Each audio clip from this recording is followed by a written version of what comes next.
offensive line, King Suma looked good. Sharp, had good feet. I think he did a pretty decent job. The guys up front, the interior three, as solid as you could possibly get. They always look good.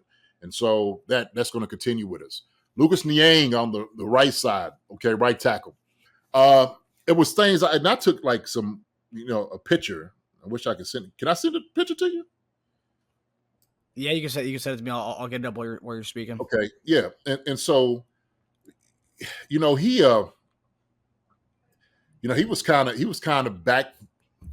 First off, his alignment was back pretty far. I thought they would at least give him, a warning, which I'm sure they did. But we can't have any more of that going into the season, right? We went through that debacle all last year with Juwan. And so Lucas got out there. He did a decent job. Obviously, he needed to be better. And so just a little bit slow. So, that is still a concern, how those things are going to go, but we'll just have to see. You mentioned Kingsley, who's getting a lot of praise from everybody online, and then looking at just some of the numbers, the analytics behind it. So 18 pass blocking snaps while he was in, only allowed like 2 pressures, I believe, 1 or 2 pressures. Just overall, what do you see from him from game 1 to game 2? Obviously, game 1 he had 1 drive, but game 2, what did you make of Kingsley as left tackle? It's for a young guy, it's going to be the speed of the game. Really, that's what it's going to be, because each week is going to be somebody different. And so when you start getting kind of into the weeds, when you got a guy that you had to go against the entire game, how are you going to be able to handle it? Being tired for a full game. That's the difference. So we've only seen him for a quarter to get that type of work. So, yeah, it should look good because he's fresh.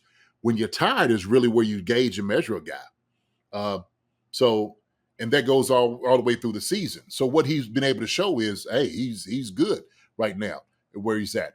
But he still has to, stay square on it as long as possible. He's stifling guys kind of where he needs to be. Did a pretty decent job, though. But it is, Marcus, that's where you measure him is going to be during an entire game. Okay. So you kind of alluded to, talking about Lucas Niang, and I kind of referenced this on the post-game show, that Juwan Taylor received a lot of flack from Chiefs Kingdom last year. A lot of people were kind of rode that signing, talking about how much money he got, the false starts. Second half of the season, was phenomenal. But I hope people, seeing the way Lucas Niang played, I hope people understand that there is levels to this, and Juwan Taylor is significantly that much better at right tackle than other guys. Because I feel like sometimes people take it for granted, the right tackle spot, and they think anyone can just go in there and play the right tackle spot just because I guess, easier to find than your left tackle. But I hope people saw the play from the right tackle spot and saw that there's a difference there between Juwan Taylor, and I hope that his shoulder injury is fixed up and he's back by week 1 of the season, which I think he will based on what Andy Reid said today. But there's a difference there, right? It's pretty eye opening. No question about it. And that's what I was telling people, you just can't go from left to right and right to left and just let it just seamless and just be great at it. That's hard to do. I seen Broderick Jones. They had to move him over to right tackle in Pittsburgh, and he was getting his butt handed to him. And it was just like, oh my gosh, he's just slower because you've been doing one position for a long time, and right tackle, left tackle is 2 different positions. Lucas Niang's been a swing tackle trying to move back and forth, but it's almost like you're good at something, you're not great at something. And Juwan Taylor he's a good right tackle. He is. And so obviously because of the holding calls and where he false started and being back in the backfield, kind of mired a little bit of what he was able to give here. But he's a solid right tackle in this league. That's why we paid him a whole lot of money, and deservingly so. Lucas Niang is he's a fill-in guy. He's been hurt, but he's always had promise since he's been here, right? So there is different levels, no question about it. So, but like you said, Juwan Taylor's going to be back first game of the season, so that shouldn't be a problem. But it is those things, it's concerning when you start looking at these things. If something does happen to Juwan Taylor, then who do you put in? Is it okay to have somebody that is for Keem Suma and Wanye Morris, are they going to be able to get the job done? Still remains to be seen for the entire game. So you just got to keep our eyes on it. Yeah, what's interesting to me is the Chiefs seemed to be, and you and I were high on this guy. What's his name? Prince Taga Wanego. Yeah. He's sitting there. He's still a free agent, and like we had him for 2 years or 2 or 3 years, and he came in and looked good, and he's still a free agent right now. And I'm like, I'm not trying to knock on Lucas Niang, but like from what we've seen in limited time. Prince was significantly more effective than what we ever seen from Lucas Niang. And he's still sitting out there and he's available. And then we talk about if Juwan Taylor's injury is long term, but guys get banged up. If he's out, I'd love for us to add Prince and put him back there as our backup right tackle. But that's just that's just me. Yeah, well, I tell you what, those guys know what they're doing. They know the evaluation. They know what guys' pros and cons, how good they are. So I trust them on that process. If they got rid of Prince, there was a reason. They just felt like they weren't going. They just moved on from him. So I think in the evaluation process, they felt like Lucas Niang had a higher ceiling than Prince. Now, me watching him at Auburn and watching what he was able to do when he got to Philly, then coming out here, I was like, he's an athletic guy, and he is. He's an athletic tackle. So I don't know if it could have been injuries, could have been, accumulation of things. Not sure. So, yeah. He's another guy who also has had injury issues as well. Might be a good idea from Boyd Lockhart. Might be a good idea to get another pass rusher for depth. I love the show. Appreciate you, Boyd. Appreciate it, Boyd. And me personally, I agree with you. I agree.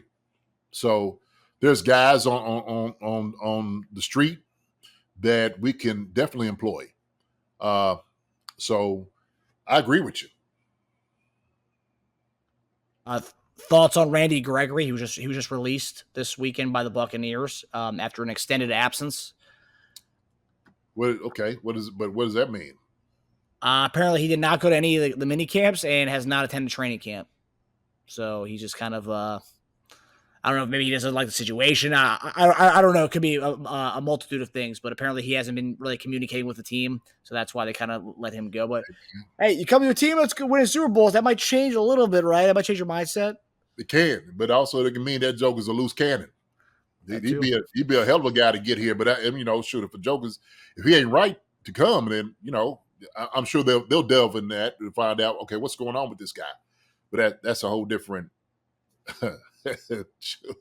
He said he ain't talking to him at all. He don't come to training camp or nothing, huh? OTAs, they heard nothing. You calling him and it's like, this phone number has been disconnected. It's no longer in service. So going AWOL. Yeah. Yeah.